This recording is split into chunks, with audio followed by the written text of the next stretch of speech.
One man who, of course, whose focus of attention almost all the time is on the world of boxing, will be casting a very interested eye over the events in Berlin on Sunday, and he's top boxing promoter Frank Warren. Frank, good afternoon to you. Good to speak to you. Have you been taking in the Euros and England's attempt to get to the final? Good afternoon, chaps. Yeah, I have, and we're there, which is important. At the end of the day, it's getting there, and they've done it in not spectacular fashion, except for the penalty shootouts, but they're setting themselves up, I think, to get to the final. I think we'll beat Holland tomorrow. You think they'll beat Holland tomorrow, and you have a good feeling about the final? Is England's name on the trophy, Frank? I think so. You've got to be positive. You know, look, they've got there despite not with a fantastic group of players who've just not quite gelled yet. And let's hope that they do over the next two matches, and we can win it. Okay, we shall find out in the coming days. Frank, you've got the no small matter on September the 21st of an enormous heavyweight title fight at Wembley. Daniel Dubois goes in against Anthony Joshua. What has the level of interest been like for you since this fight was made? Oh, it's massive. I mean, we will be applying to increase the capacity like we did last time when Tyson fought against Dillian Whyte, and I think we will probably break that record. So it's really looking good. Yeah, a lot of people, even this early, Frank, a lot of people have said to me they fancy Dubois. It could be his time. And Don Charles, Dubois' trainer, was on with us just the other day, and he spoke about Joshua's DNA. This is what he said. Have a listen. I know this kid's DNA. Yeah, it's a long history. I'm not going to go into it. You know what I'm like, Jim. You've had me in the studio very numerous occasions. I'm pretty cagey. Yeah. I'm an old school guy. I'm a wise old fox, should I say. Doesn't matter which version turns up. Me as a coach, I have his DNA, boxing DNA. And Daniel as a fighter is all wrong for him. All wrong for him. He knows that. His team knows that. Dubois, your man, Frank. Is Don Charles right about that? Well, I think so, and we wouldn't have made the fight otherwise. I genuinely feel that Daniel can win this fight, and I think he can win it. I think it'll be down to the battle of the jabs, and a lot of people are saying, I don't mean so much in the trade, more outside the trade. A lot of people obviously make AJ favourite, but what they're also saying is that AJ's a big puncher and so forth, and I hope he comes out and comes to fight, because if he comes out and lets those shots go, I know that leaves him exposed. And if Daniel clips him, he will knock him out. I think Daniel's the bigger puncher. But, as we spoke about this, Daniel and myself and Don, quite a bit. And for me, it's the battle of the jabs. And I think once who's ever throwing those jabs is feeling comfortable, they'll set up the big ones, set up the big shots, and they'll let them go. But I generally think that Daniel can win this. He's a young man. He's fought better opposition in these last three or four fights than AJ has. Who AJ, by the way, has looked good in his last few fights, but not as good as opposition as that Daniel's been in with. And Daniel's dealt with them, and he stopped them, and come through a couple of moments in fights where he was getting caught. Certainly the early stages of the Hrgović fight, and at the end of the day, he done a job on Hrgović. Simon, I was ringside for the Hrgović fight in Saudi Arabia, and Dubois was sensationally good. Yeah, he boxed his head off. Might he do the same with Joshua? Well, he certainly. People are suggesting that he hasn't won the IBF belt. Well, he has, because really that should have been a fight for the IBF belt against Hrgović. So he's beaten Hrgović and he's the rightful champion. I think it's a fascinating fight. I don't go with the camp that suggests that Anthony Joshua is fully rehabilitated, because ultimately he's fought fighters that haven't really hit him back at this moment in time. Jermaine Franklin had a little go, but ultimately Helenius got knocked out without landing a glove on him. Volin was nowhere near him, and Ngannou was done with what should have been done with by Tyson Fury. So I think that if Daniel detonates on him, I said it the other day, and the snake oil salesman didn't like it, that he'll get PTSD, because he'll take him back to a space where the question is that Anthony Joshua hasn't wanted to go deep in the trenches. There's a distinct possibility that Daniel Dubois is going to drag him in there. And if he does, it's going to be a fascinating fight, because he's got the power. We were writing about this kid or Jeff Powell and Frank will remember this, 3 or 4 years ago before the Joyce fight, as forget Joshua, forget Tyson Fury, this kid, Dynamite Daniel Dubois, is the one to watch. Yep. And then we've seen challenges happen.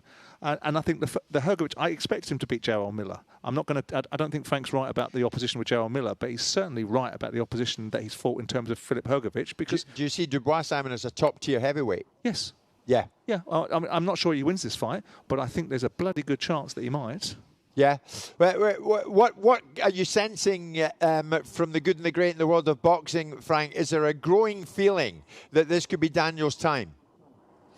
Look, there's a few people whose opinion I respect. They, when we talk about it, they fancy it.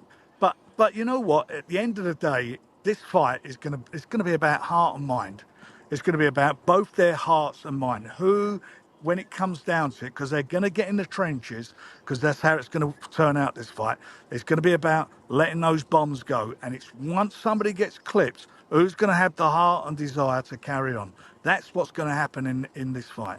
And I'm telling you, it won't go the distance. One of them will go, and I believe that Daniel will stop him. I really do believe that. Certainly, Daniel seemed to get inside AJ's head, that face-off, and you had to step in, Frank, didn't you? Well, I mean, look, it was unexpected. He sat there. He's changed a lot. In his last couple of times he's been involved in fights, we've done these face-off, and he's done the last one. We've done the last two with Buncey, and the one with the one he had with Hrgovic. Hrgovic started talking about the sparring that they had years ago when he was about 18 or 19, and he was like, I think he's about 6 or 7 years older, so it was a man against a teenager. And they were pretty tough sparring. It was tough sparring. And basically he was saying that Daniel, I think the words he used was, when he was asked how he was going to win the fight, he said he was going to knock him out because he's got no balls. And then they asked Daniel the same thing, and he used very colourful language to say what he was going to do with Hrgovic, which shocked me. I never heard him swear before. And the same thing with AJ. We was round the table, and it just, 1 minute they were talking about what's going to happen, and I said, well, let's save it all for the 21st. And then he said, let's have it now. And I don't know how, words to that effect. Next minute, he said, let's do it now. And they both jumped up, and he was saying, you can't intimidate me. I mean, it's out on YouTube. You can watch it. And he did not blink. He didn't miss. He didn't, and I think the pressure for me in this fight is on AJ, because he's the more experienced guy. He's the two-time world champion.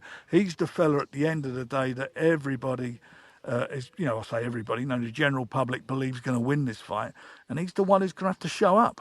And for Daniel, I don't think he's got any pressure on him at all. He's 26 years of age. He's matured now, and he's in the last few fights, especially since that fight he had with Usyk, he's grown up a lot, and he's had to grow up, and he has grown up, and I genuinely think it's going to be his time.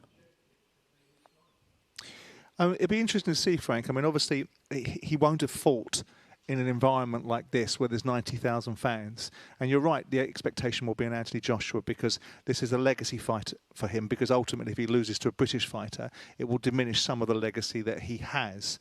Do you think now, given the fact that Daniel went into the event against Usyk with 90% of the crowd, and potentially including the referee, in favour of Usyk, that he's now mentally stronger and capable of dealing with the kind of expectation and scale of fight that he's going into now?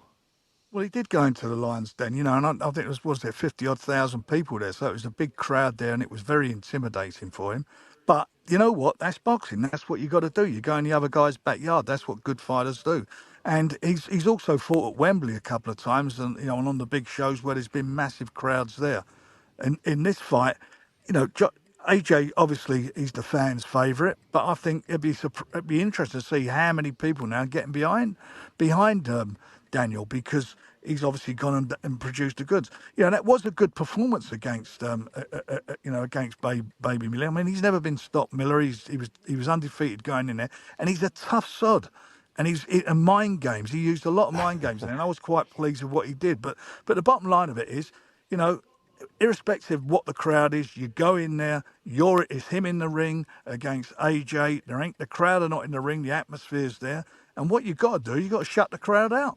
You know, you go out there and you show them what you're all about. I know that. I'm asking you about his ability to react to it, and you've just suggested I'm not suggesting he can't do it, Frank. I'm not just. No, I'm not. I know you're not. But I genuinely feel that that's what he's going to have to do, and I think he's capable of doing it. He has matured a lot in his last few fights. There's no doubt about that, and the improvements there. And you look at that fight with Hrgović, who's a much better boxer than AJ. If you look at him, in those first couple of rounds, he got caught with quite a few right hands, and he took them. And they were, and for me, it was a little bit worrying to start with. But he got the bit between his teeth, and went and imposed himself and done what he had to do in the fight. And full credit to him for doing it against a guy again who was undefeated, was a fighter that nobody wanted to fight. They all avoided him. He was the mandatory for 2 years for the IBF title. Okay, Frank, brilliant to speak to you. It's a good time for British sport, isn't it? The Euros. We're flying, aren't we? The Team GB at the Paris Olympics, and then this. Yeah, it's good to look forward to in September, Frank, right? Absolutely flying. Lewis Hamilton on Saturday, you know, rule Britannia. We're doing the business. Give me a score prediction then. Holland, England. Mr. Warren. 3-1 to England. We're going to score some goals. Took your time, but you got there. Yeah. All right, Frank, really brilliant to speak to you. Thank you so much. Cheers, fellas. Frank Warren, thank you very much indeed. Of course, Frank looking ahead, big Arsenal fan, looking ahead to England over here against Holland tomorrow night. On AM, on DAB, via the talkSPORT app and on your smart speaker. talkSPORT.